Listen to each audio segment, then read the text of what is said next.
Okay, hi everybody and welcome to today's webinar. It's great to see so many of you joining us. I know that some people are still joining now, so the first couple of minutes are just going to be a little bit of housekeeping. Just to remind you all that this event is being recorded and the TUC may use it afterwards on YouTube or on our websites.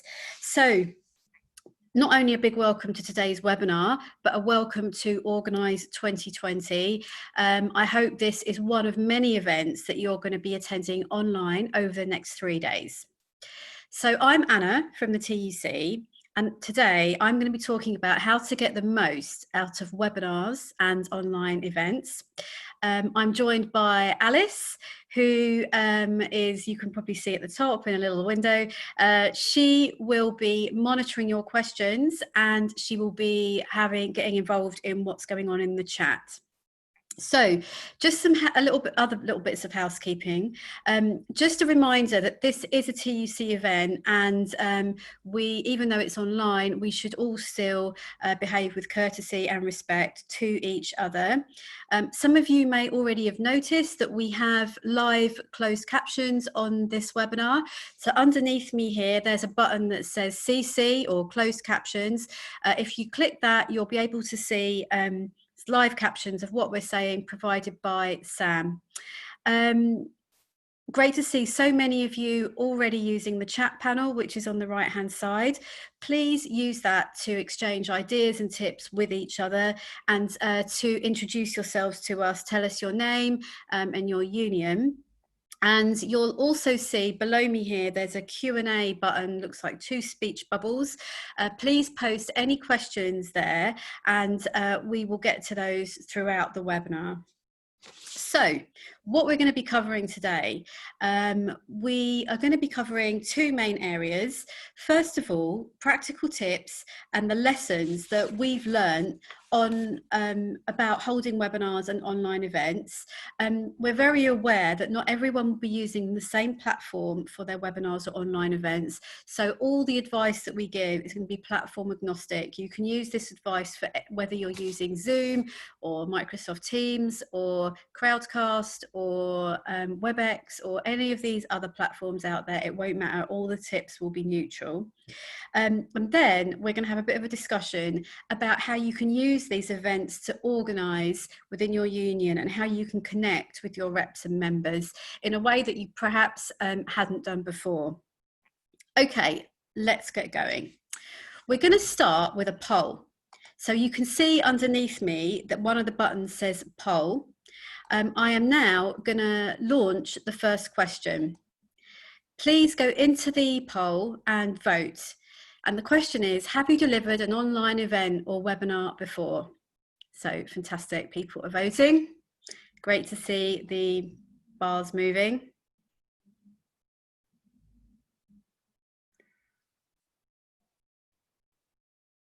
Let's see how the votes are going. Okay, so people are still voting, but it's looking that there's slightly more people haven't delivered an online event or a webinar before. So it's currently at 54% of people saying no, 46% saying yes, they have. Okay, I'll leave that open. Just so while we're there, in case people want to go back and check. Really interesting. I was just really curious to see how many people had delivered them before. And if you have delivered them, perhaps you can share in the chat how you found that experience and maybe what you learned from it, because we can all share ideas with each other about the best ways to how to make these events successful. Okay, so first of all, some practical tips. Even though I'm here talking to you now about this, and you may or may not have attended online some of the webinars that we do within TUC Education, we've been doing webinars weekly throughout the coronavirus pandemic, and prior to that we probably did one a month for about 3 years. Even though you very often see me, It is very much teamwork. It's not just me. I'm part of a team who are brilliant. We all bring different things to the webinars. So whether it's planning content or organising or promoting or technical support, it's we all come together to produce these events and to make sure that they run smoothly. So that's a first tip, is work with others. Even though we're all in different places, I think it's still possible to do that. Okay, when you're before you put on a webinar or an online event, I think it's really important to think about the style that you want. Is this going to be an informal event, perhaps a meeting of a smallish number of people, maybe up to 20, 25. If that's more of an informal event, you might then have everyone be able to speak, everyone have their cameras on. It's much more like a big video call or online meeting. Or do you want it something more like this, where you have one, maybe another speaker? Lots of the events across Organise 2020 have between 1 and 5 panelists, maybe a little bit more informal. So it's all related to good planning, really. Make sure you know what kind of event you want to have and the kind of information, and that will all be linked to the kind of information you want to impart. Is it going to be a discussion where you want everybody to be able to speak? Consider whether you want that based on the size of your event also. Okay, so accessibility is another, I think, really key thing. As I mentioned before, we've got captions on this event. You should be able to see them underneath the video feed if you press the closed caption button. I think making an event as accessible as possible is important to allow as many people to participate as they can. This obviously is important for those who may have a hearing impairment, but also someone might be watching this event when they're in a noisy environment. They might not be able to have the audio feed on. So providing captions allows people to still take part, even though they may not have their speakers turned up. So it's important to consider that. And lots of different platforms have different ways of making things accessible. Some platforms have automatic captions, some where you have a captioner. This will be up to you to investigate with the different platforms that you're using. Another important consideration, as I've said before, is the interaction level of the audience and the size of the event. So we've got a couple of hundred people on this event now. I think it would be very difficult if we were all trying to speak at once.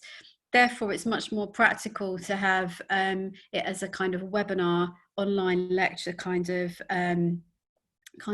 thing, rather than a much smaller event where you might allow other people to speak and to have their cameras on also. I've covered a lot of that earlier when I was talking about style, event, interaction. Okay, I think a lot of what we've covered so far is in the planning, but when it comes to the actual practical tips on the day and in the run up to the day, my big takeaway tip for you is to practice and rehearse. For you as the presenter, if you're going to be the presenter, the main speaker or the chair, and also for each panelist or each presenter that you might be bringing on to speak with you, practice it and rehearse it, both from a technical point of view to make sure that you're comfortable with how everything works, but also on the content. I think speaking into a webcam, into a computer screen, is quite different from speaking to a room full of people. It does take a bit of practice and getting used to, so absolutely practice it. If that's the only thing that you take away, I think it would be that. Make sure you have a rehearsal. Also, I think something that's very important to consider is timing. I think webinars work best if they are a maximum of 45 to 50 minutes, especially if it's this kind of webinar where it's one or a handful of speakers and the audience are participating via a chat or a Q&A system. I think it's quite difficult to sit in front of a screen for more than that amount of time without wanting to stretch your legs or just get up from your chair. So think about timing. Try and have a schedule that fits to 45 to 50 minutes. Give you maybe 1 or 2 minutes buffer just in case anything runs over. I think it's useful also to have some pre-prepared resources. We will be referencing a couple of websites throughout this session. And Alice will be posting those web links in the chat panel so that you can reference them. If you are talking maybe about a particular publication or a particular course that you might be promoting, have your resource prepared. It might just be a web link ready to post in the chat, save scrambling around on the day to find what you need. From a technical point of view as well, if you're going to be a speaker or a panelist or a presenter, turn everything else off on your computer. So anything that might be scanning the internet or updating in some way, try and turn everything off so that you've got as much bandwidth and as much internet availability going into your webinar as possible. So turn off your emails, turn off anything else that might be receiving messages. So for example, Skype, Teams, Slack, even something like a Google Drive or a Microsoft OneDrive, because it's always updating. And if possible, get your speakers to do that as well, because it puts as much internet power as possible into your webinar. However, you can't control everything. I think that's something that's important to know. I've just seen in the chat someone said, ask the kids to stop streaming. Excellent tip. A webinar we did a few weeks ago with a guest speaker, she said that she handed her teenagers a book to read while she was doing a webinar with us, and they were astounded because she was like, no games for the next hour, read a book. Anyway, as I was saying, important to, if you do lose connectivity or connectivity gets a bit wobbly, I would recommend prioritizing the audio feed over the video. It would, so we can turn our cameras on and off. You'll see that Alice and Sam at the top of the screen have their cameras off. You can turn your video off. I could turn mine off just like I've done now. And in the event of a dodgy, wobbly internet connection, you can turn the video off in order to protect your audio. I've obviously just turned mine back on now because it's a bit weird otherwise. But also have a backup plan. If internet connectivity disappears for one of your speakers, for example, have a backup plan which allows you to move to another speaker, perhaps while your other panelist rejoins. It means that you've got to be a bit flexible. It means that you've perhaps got to jump around with your original agenda. So for all the planning that you might do, be prepared to be flexible with it as well, so that you get the best experience for your viewers. I think also it is useful to remember, if you're going to be having a visual aid or a presentation, PowerPoint or something, we've not got any today, but if you are, be mindful that people might be viewing these on a small screen. I think it's helpful to have visual aids, but not to make everything too tiny. A very intricate graph perhaps isn't the best use of a visual aid on an event. I think as well, if you do have a visual aid or some sort of presentation, it's useful to have as a download or make it available to your audience beforehand, just so they've got it as reference. If they're going to be perhaps viewing it on a phone, it's easier if they've got the presentation separately. Okay, I've rattled through a lot of practical tips there. Before we go on to our next section, which is about organising and connecting with reps and members, I'm just going to ask Alice if we've had any questions that are specific to these practical tips. Alice? Yeah, so we've had one question that is just, do you need a lot of equipment, or kind of what type of equipment do you need to hold webinars or online events? A great question. So before the coronavirus pandemic, myself and Alice and the rest of our team were, as I was saying, doing about one webinar a month. And in our offices in London, we have a load of kit which we were using. However, we've since learned that you can do these webinars in quite a low-key way. At the moment, it's literally us and our laptops. I'm sitting here with a laptop that has a integrated webcam and integrated microphone. If you are going to buy any bit of extra kit, I would recommend a microphone. I think it just helps with the audio, but it's absolutely not essential. As I said, we're doing this now with our laptops. So the short answer is no, you don't need a lot of extra equipment, although if you do have it, you can use it. Fab. We've had a few questions come through actually from both Sarah and Paul, just asking about the closed captions and how do these work? Are they automatic, or is there someone typing it live? Is it a function of Zoom or from another company? Okay, so today we have Sam typing the captions live. Thank you, Sam. She is, you can probably see, she is on the panel next to Alice at the top, but she's got her camera switched off because obviously she's working really hard and typing everything that we say. So with Zoom, we have an external captioner. Every platform works in a slightly different way.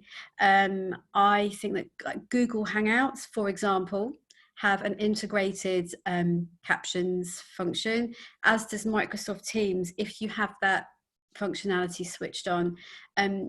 Everything works slightly differently, so it's worth checking with whatever platform you're deciding to use, whether you need to have an external captioner or whether it's automatic.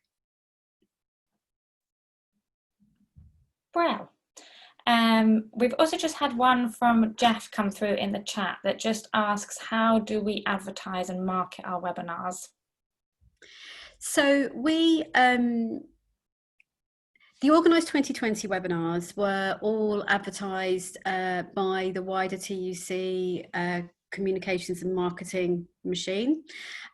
With our TUC Education webinars, we market them to our entire, to our mailing list of workplace representatives. But I think what you need, depending on who you want your audience to be for a webinar or an online event, that will then help you decide how you market it.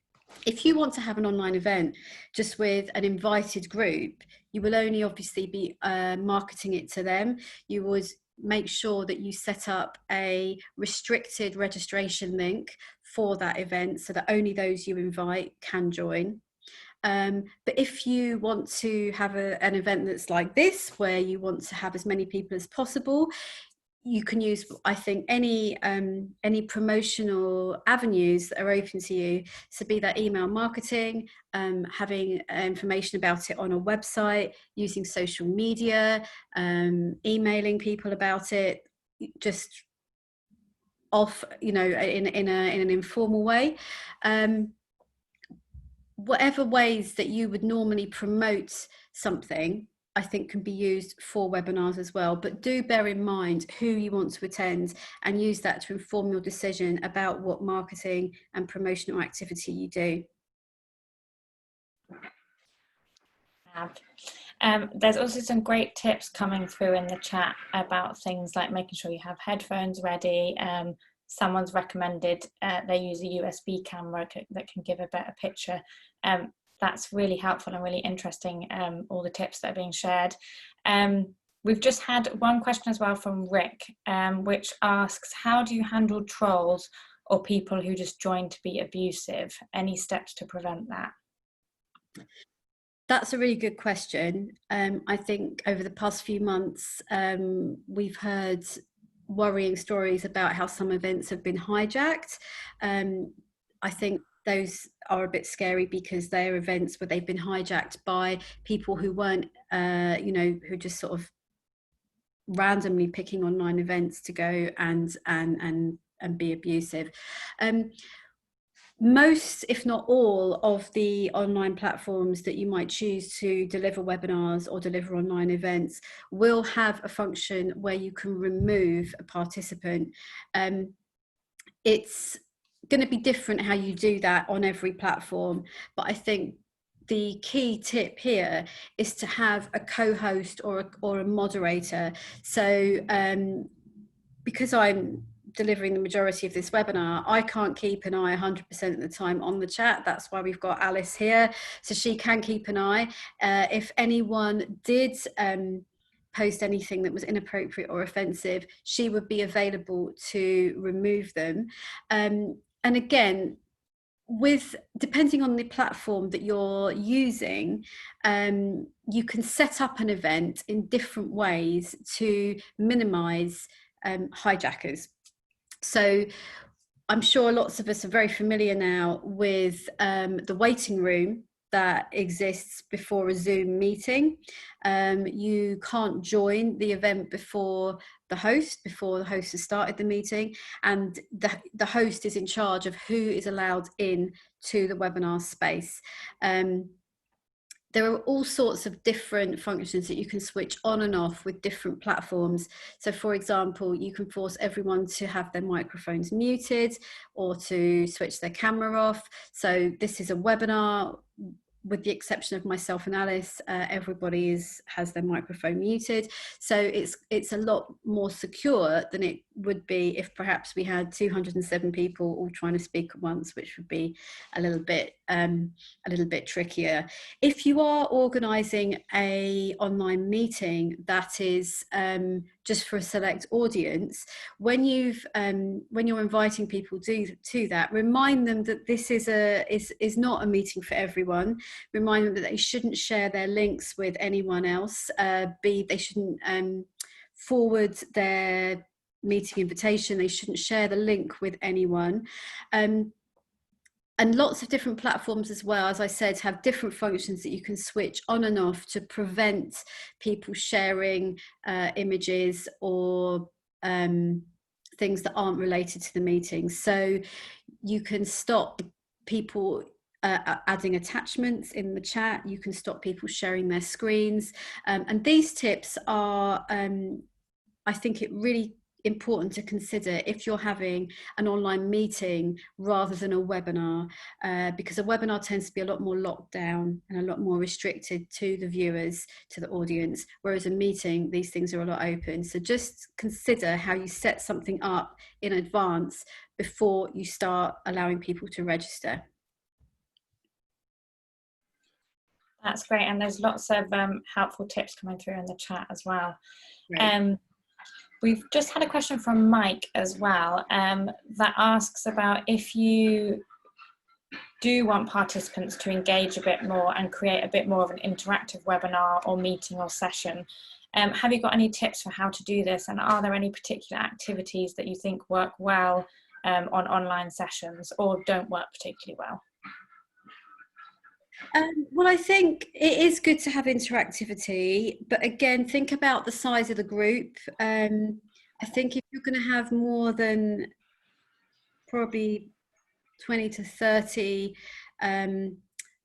participants, then it's not a good idea to have everyone able to switch their microphone on and off at will, because it's very difficult to manage and everyone's trying to talk at once. However, that doesn't mean you can't still allow a particular individual to raise a point.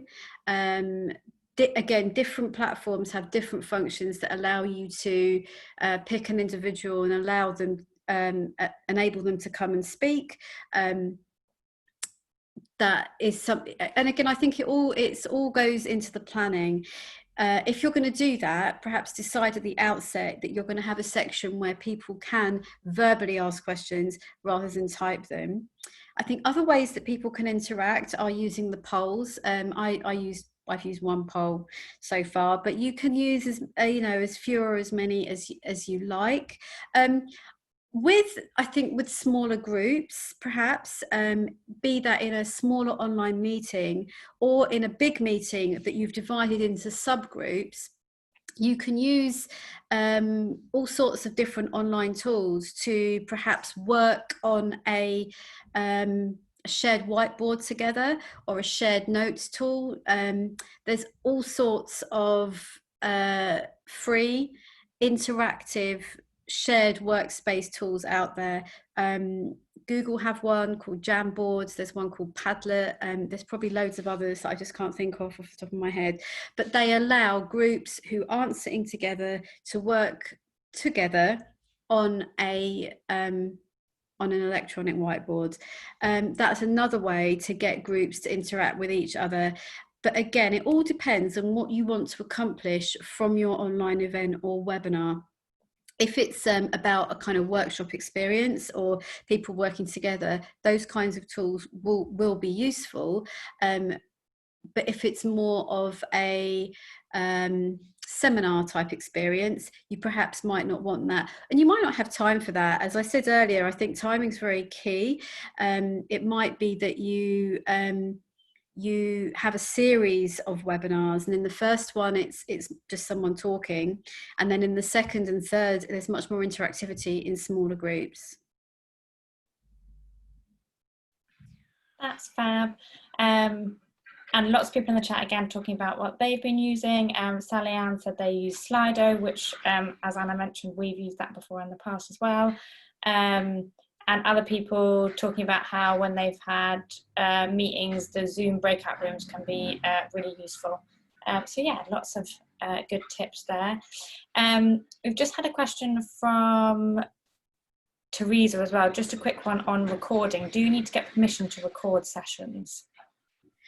I don't think you need to get permission, but you do need to inform your audience that you are going to be recording it.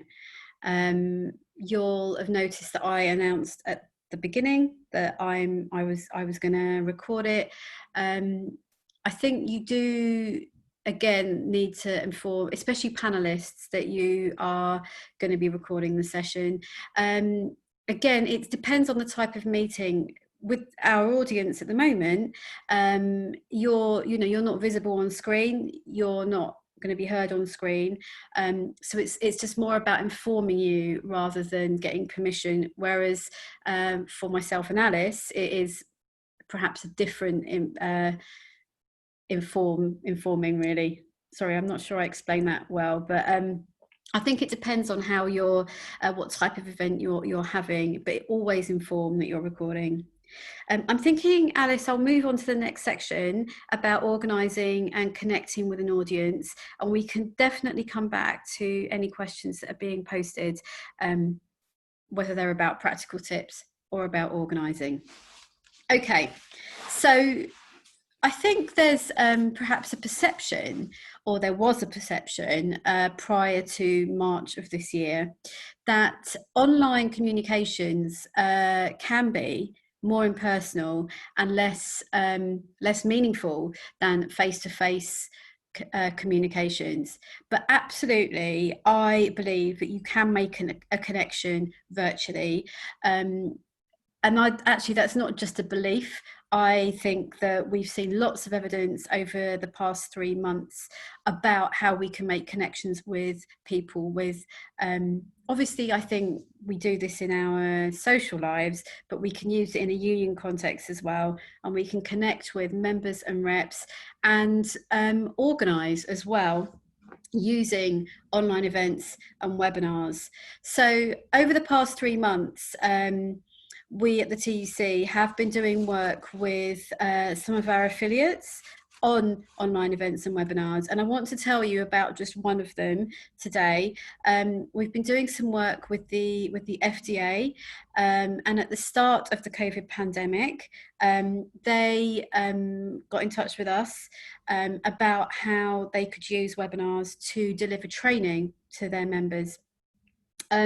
So we worked with them to get this off the ground, and while we've delivering several training sessions a week to members, it has been resoundingly successful, and not just as a training tool. Members and reps who had previously had minimal interaction with their union are now involved. They've been brought on board by the flexibility and by the options that online communication and online union activity has given them, because it's given them a way to, it's given the union a way to reach out to members that may find attending face-to-face events difficult for a variety of reasons. It might be accessibility, it might be because someone's got caring responsibilities, and I think we often forget that for some people, a face-to-face meeting or an event can be a bit intimidating, especially if an event or a regular union meeting is attended by often the same group a lot of the time. It can be a bit intimidating to try and join that and have your voice heard. But I think an online option gives people who would find face-to-face interaction difficult for any number of reasons an opportunity to be heard and an opportunity to get involved that they may not have done previously.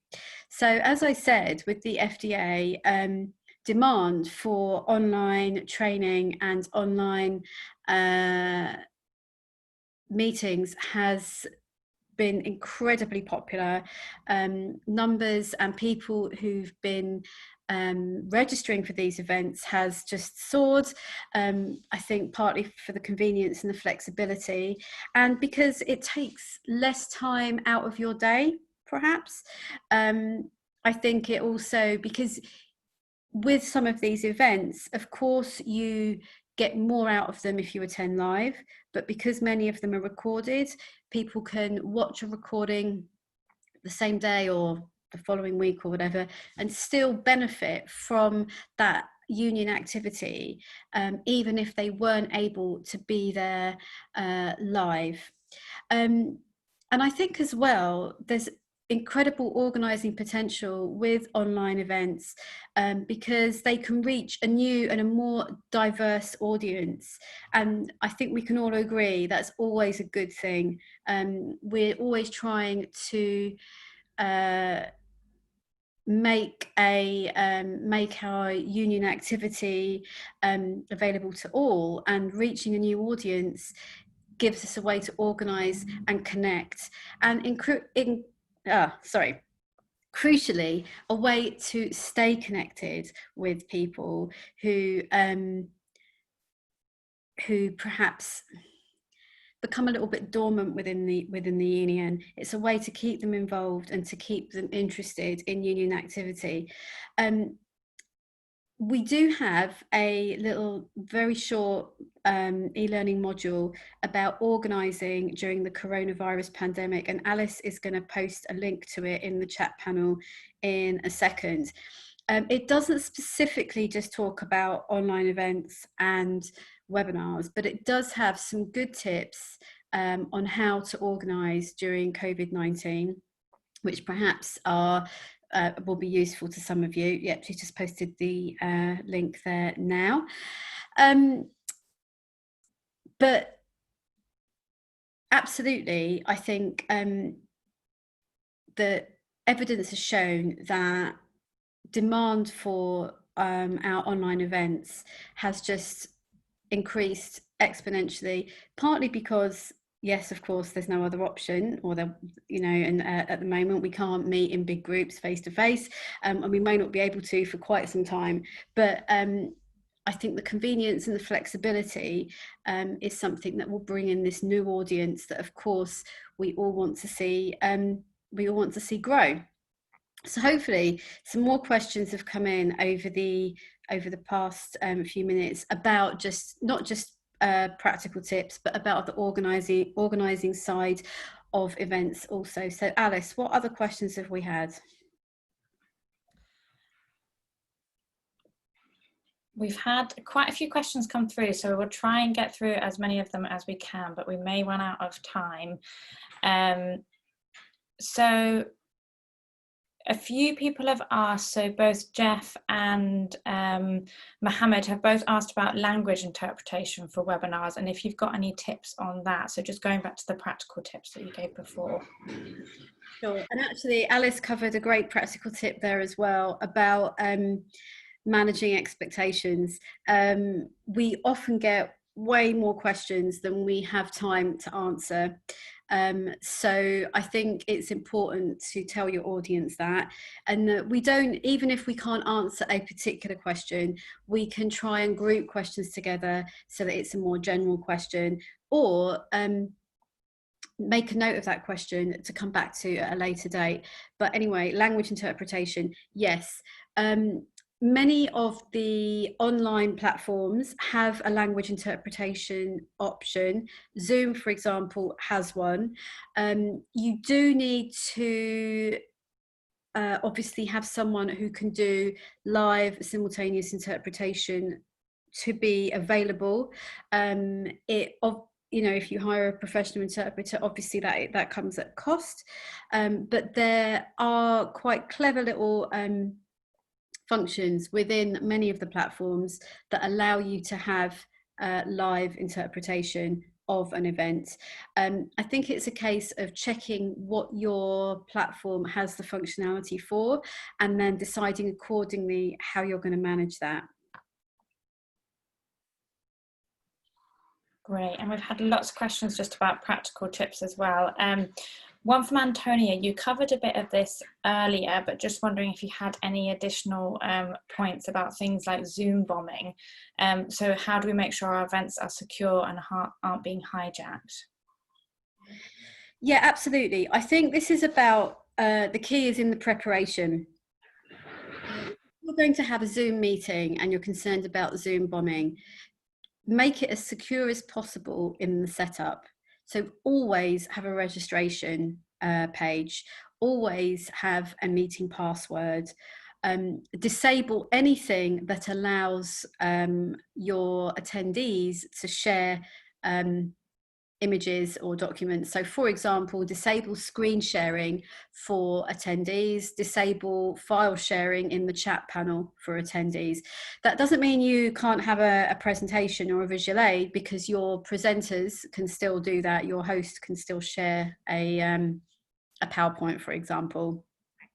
A registration page means that everyone has to register, obviously, and you can set your registration page to have to manually approve each person who registers.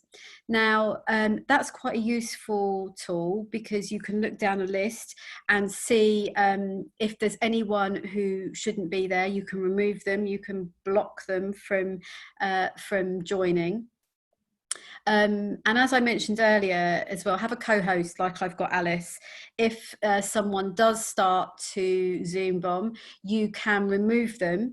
If obviously there's a very serious incident of Zoom bombing, I would recommend you, if you're the host, ending the session immediately, especially if illegal or obscene images are being shared. You just end it, because you don't want to almost give more airtime to the Zoom bombing by scrambling around trying to remove that individual. Thanks very much. And we've had a question from Susan asking about drop-off from online events. So do you have any tips around how to prevent drop-off? Because we know a lot of online platforms have a limited number of people who are allowed to join live. So how do you avoid lots of people signing up but not attending live and using up those limits? Oh, that's a good question. I think that I can't speak for every platform, but the platforms that I've worked with, the maximum number of people function doesn't apply to sign-ups. It applies to those who actually join live. So say your event is, I don't know, max 500 people, and you get 700 people register. I think you're generally okay, because it will still allow, it's actually, what am I trying to say here? It's the number is the 500 who join live. Yes, this is quite an important point that we didn't mention earlier, is that you will always get more people register for an event than actually join it live. There are probably some average statistics available out there about what the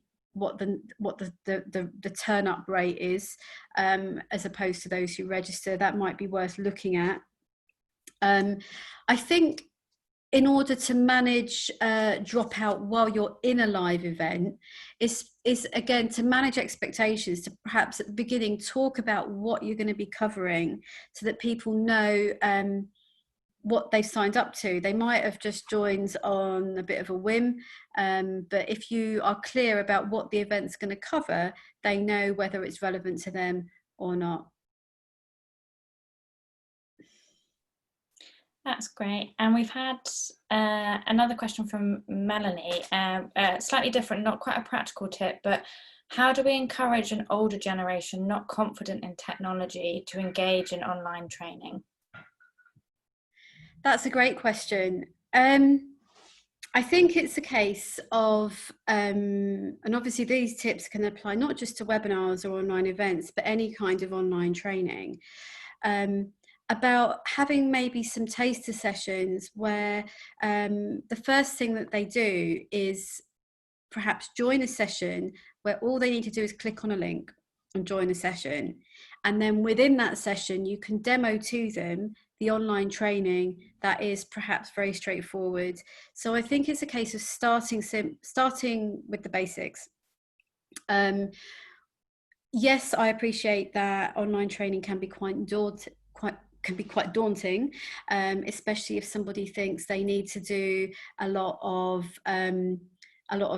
technical computer work, and they might be very unfamiliar with it, especially older people.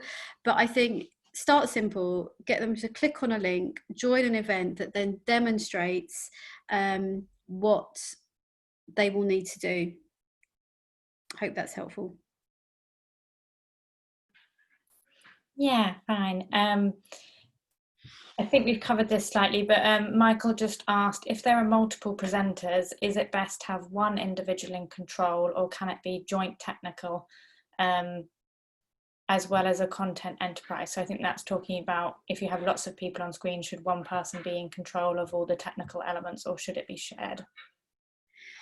I think it's, again, it will depend on your platform, on what the platform allows you to do. So we're on Zoom webinars today, as you know, and Alice and I have almost exactly the same technical permissions. She can remove someone, she can monitor the questions, she could create a poll, etc., etc. But whatever platform you use will depend on how you can share that function with other people. Some platforms don't allow you to do that. I think probably for the main speaker's own headspace, it is helpful to do that if you can.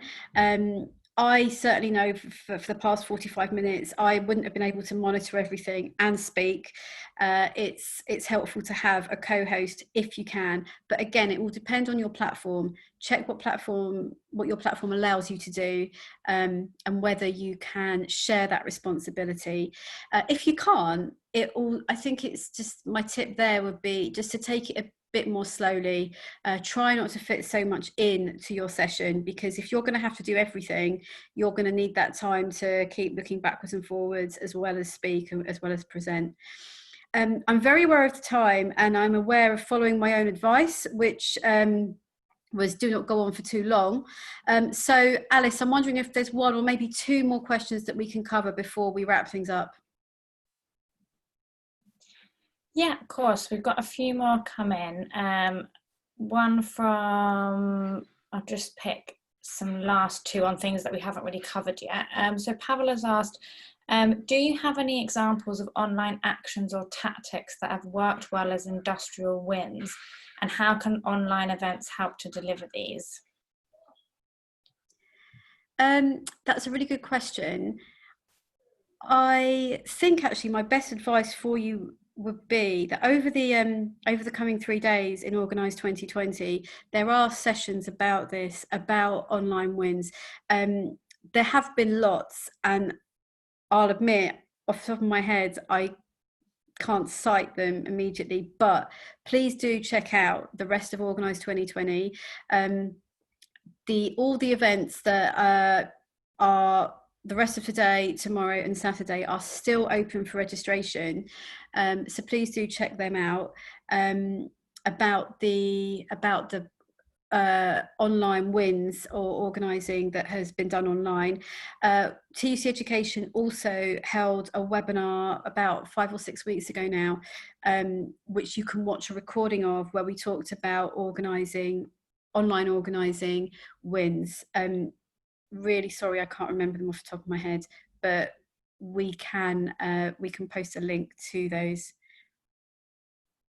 And then fabulous, Alice has posted a link to the webinars, but please do check out the other sessions on Organise 2020. Cool. Did you want to take one last question? One more. Yeah, I'm very conscious of time. Just thinking it through. So Sarah's just asked about, do you have any thoughts on data collection and how to reassure people about what you would do with their registration details? Okay, so as we'll all be familiar with, we're all bound by the GDPR rules that were a year and a bit, 2 years ago. We're all now bound by those regulations. You will need to, whatever platform you use, you will need to inform your users that you're using that platform within your regular data privacy policy that is normally published on your website. You can, with most platforms, add extra questions at registration. So for example, you can add a session that might say, do you want to be contacted about future training opportunities or future webinars we might have? If you do, tick this box. So that is GDPR compliant and immediately puts the individual in control. If they tick the box, they're going to get contacted again. If they don't tick the box, obviously you won't. But you do, yeah, once they sign up, they are, you know, they know that their data will be subject to the rest of your data protection policy, which should be published on your website. So I don't think it's any different from the rest of your data collection. It's just a case of making sure that your privacy policy is up to date with the name of the platform that you're using. Okay, it has been a really, really great session. I am going to remind you again that this is just one session that's part of 3 days organising 2020 from the TUC. It's a 3-day festival of ideas and discussions online. So do sign up to some of the other events. Do hope to see you at some of those. Alice posted the link to other webinars that we've got. Please take a look at that and sign up to some of those. We've got some great sessions coming up over the next few weeks. So all that remains for me to say is thank you to Sam, our brilliant captioner. Thank you, Alice, and thank you all for joining us. Do hope to see you all again soon for another webinar. Bye for now.